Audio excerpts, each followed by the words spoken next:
তো hello guys, good morning and welcome back to our channel. তো আশা করি আপনারা সকলেই ভালো আছেন, আমরাও ভালো আছি। তো আমি যাব আজকে আমার শ্বশুর বাড়ি। তুমি কোথায় যাবে? বাপের বাড়ি। আর তুমি কোথায় যাবে?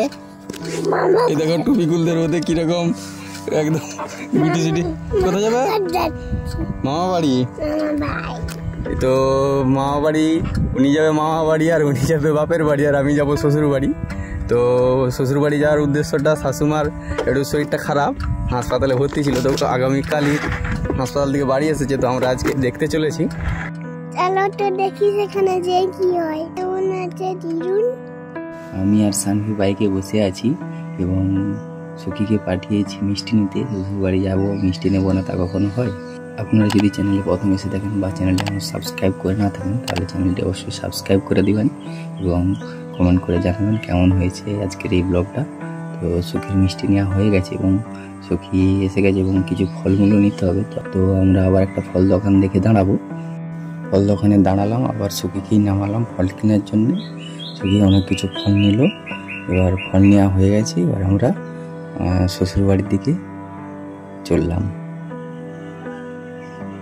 তো গাইজ, ফাইনালি আমরা পৌঁছে গেছি শ্বশুরবাড়িতে। আর এই যে শ্বশুরমশাই এসেছেন তার নাতনিকে নামাতে। এই চশমাটা ভালো হয়নি, এইটাই তো নাকি? তুমি তো আমার চশমা লাও। হাই রে, কেন কেন দাদুকে জি বলো, পরে দেখাও, পরে দেখাও, পরে কেন পরিষ্কার চশমা? বা কি চশমা? ছোট ছোট নাকি? আর কি হচ্ছে দেখো।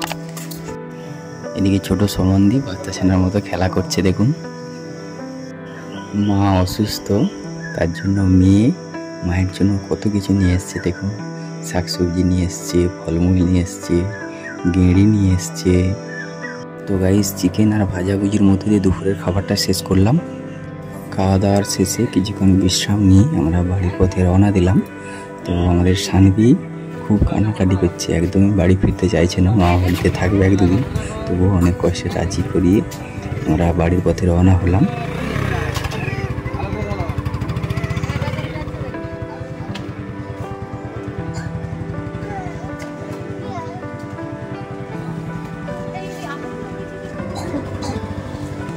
তো আপনারা যদি চ্যানেলে প্রথমে এসে থাকেন বা চ্যানেলটি এখনো সাবস্ক্রাইব করে না থাকেন, তাহলে চ্যানেলটি অবশ্যই সাবস্ক্রাইব করে দিবেন এবং